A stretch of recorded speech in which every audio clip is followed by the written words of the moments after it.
पेटालू बे झूमेलो, काला पेटालू बे झूमेलो, बस मेरा कोको बे झूमेलो, बस मेरा कोको बे झूमेलो, बस मेरा कोको बे झूमेलो, बस मेरा कोको बे झूमेलो, आखोड़ा टोको बे झूमेलो, आखोड़ा टोको बे झूमेलो, आखोड़ा टोको बे झूमेलो, आखोड़ा टोको बे झूमेलो, मेरे बेटा ये सब झूमेलो, मेरे बेटा ये सब झूमेलो, मेरे बेटा देश में झूमेलो,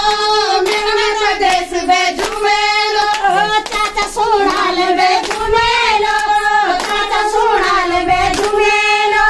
चाचा सोनाल में झूमेलो, चाचा सोनाल में झूमेलो, धोती पेटाल में झूमेलो, धोती पेटाल में झूमेलो, धोती पेटाल में झूमेलो, धोती पेटाल में झूमेलो, बस मेरा कोको में झूमेलो, बस मेरा कोको में झूमेलो, बस मेरा कोको में झूमेलो, बस मेरा कोको में झूमेलो, आखोड़ा टोको में झूमेलो, आखोड़ा टोको में झूमेलो, आखोड़ा टोको में झूमेलो, आखोड़ा टोको में झूमेलो,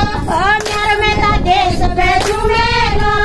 मेरे मेरा देश में झूमेलो, मेरे मेरा देश में झूमेलो, मेरे मेरा देश में झूमेलो, भेजी सोनाल में झूमेलो, भेजी सोनाल में झूमेलो, भेजी सोनाल में झूमेलो, भेजी सोनाल में झूमेलो, गोरी पेटाल में झूमेलो,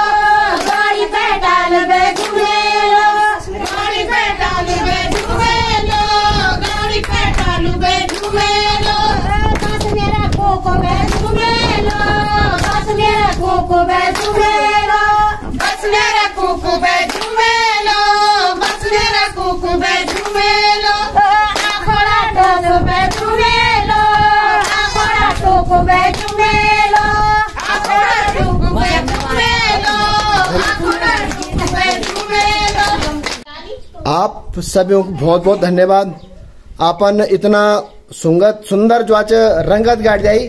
आर्मी वाकई में गदगद छो अपन बचपन में देख छा मैंने यू चौफला और थड़ा आज और करीब 55 साल तुम ही हो हम लगे ना कि 10-11-12 साल रहे होल में तब देख हॉल में और आज इतना साल बाद में दिखनो छो और मैं पूरा लसे रगाऊ बहुत बहुत धन्यवाद कर दूं। बहुत बहुत शुक्रिया आपको, बहुत बहुत धन्यवाद आपको कि आपन इतना सुंदर अपनी संस्कृति अभी तक जीवित रखियो छो। और मैं जितना भी बुजुर्ग छो सब म्यार प्रणाम और जितने भी छुट्टी भूली छो म्यार शुभ आशीर्वाद कि आपन बहुत अच्छी रंगत काट दिया और बहुत बहुत धन्यवाद। ये क्षण में हालां में कई गाँव चल गयो में बहुत गाँव गयो में आप तक पते वाल शायद कई लोग मेरा यूट्यूब चैनल दिखता भी छा तो मैं जान भी छो कई गाँव लेकिन जो समा जो मजा ये आपक लसे रवन में थे मिली शायद एक मीर वाल में थे। और आप सभी थोड़े मेरे तरफ से एक बार दोबारा हिमालयन जोगी प्यार चैनल नाम की हिमालयन जोगी और हिमालयन जोगी सुभाष कुकरेती की तरफ से आप सभी को बहुत बहुत बधाई, बहुत बहुत शुभकामनाएं, धन्यवाद। और बहुत जल्दी मैं मिलूंगा आपसे 15 तारीख डांडा नागर जमा। मैं हर साल आंदू पिछले 4-5 साल बेटे मैं डांडा नागर जमा आंदू मी तो वे दिन में आपसे जरूर मिलूंगा।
धन्यवाद।